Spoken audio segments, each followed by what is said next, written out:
ஐரோப்பிய நாடுகளில் வெப்ப அலை மக்களை திணறடித்து வருகிறது. வரும் நாட்களில் கடுமையாகும் என எச்சரிக்கை வெளியாகியுள்ளது. பிரான்ஸ் முதல் சுவிஸ் வரை சிவப்பு எச்சரிக்கை விடுக்கப்பட்டுள்ளது. வெப்ப அலை காரணமாக ஈஃபில் கோபுரத்தின் உச்சிப்பகுதி மக்களின் பாதுகாப்பு கருதி வரும் 2 நாட்களுக்கு மூடப்படுவதாகவும் அறிவிக்கப்பட்டுள்ளது. ஜூன் மாதத்தில் ஐரோப்பாவின் பல பகுதிகள் கோடை மாதத்தில் இதுவரை இல்லாத அளவுக்கு வெயில் கொளுத்தியது. புவி வெப்பமடைதலே இதற்கு காரணம் என விஞ்ஞானிகள் கூறுகின்றனர். ஐரோப்பிய நாடுகளில் வெப்ப அலை காரணமாக சுட்டெரித்து வருவதால் இத்தாலி, சுவிட்சர்லாந்து மற்றும் பிரான்சின் சில பகுதிகளில் ரெட் அலர்ட் விடுக்கப்பட்டுள்ளது. இதன் காரணமாக பள்ளிகள் மற்றும் சுற்றுலா தலங்கள் மூடப்பட்டுள்ளன. இங்கிலாந்தின் லண்டனில் உள்ள சென்ட் ஜேம்ஸ் பூங்காவில் 34.7 டிகிரி செல்சியஸ் வெப்பநிலை பதிவானது. இது இதுவரை இந்த ஆண்டின் வெப்பமான நாளாக பதிவாகியுள்ளது. திங்கட்கிழமை லண்டனில் உள்ள ஹீத்ரோ விமான நிலையத்தில் 33.1 டிகிரி செல்சியஸ் வெப்பநிலை பதிவானது.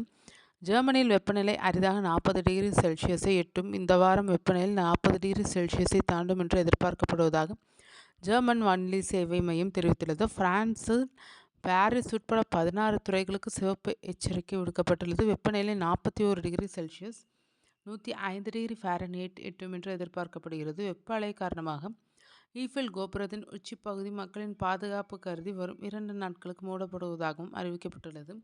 அனைவரின் வசதியையும் பாதுகாப்பையும் உறுதி செய்வதற்காக இந்த நடவடிக்கை என்று தெரிவிக்கப்பட்டுள்ளது. பிரான்ஸ் நாட்டில் 1300க்கும் மேற்பட்ட பள்ளிகள் மூடப்பட்டுள்ளனர். மருத்துவமனைகள் வெப்ப அலை காரணமாக பாதிக்கப்பட்டு அனுமதிக்கப்படுவோர்கள் எண்ணிக்கை அதிகரித்து வருவதாக தகவல் வெளியாகியுள்ளது. இத்தாலியில் கோடை வெப்பம் அதிகமாக இருந்ததால் புளோரன்ஸ், பெர்கமோ உள்ளிட்ட பல நகரங்கள் கடும் மின்தடையால் பாதிக்கப்பட்டனர். சில இடங்களில் டிராஃபிக் சிக்னல்கள் மின் பற்றாக்குறையால் வேலை செய்யவில்லை.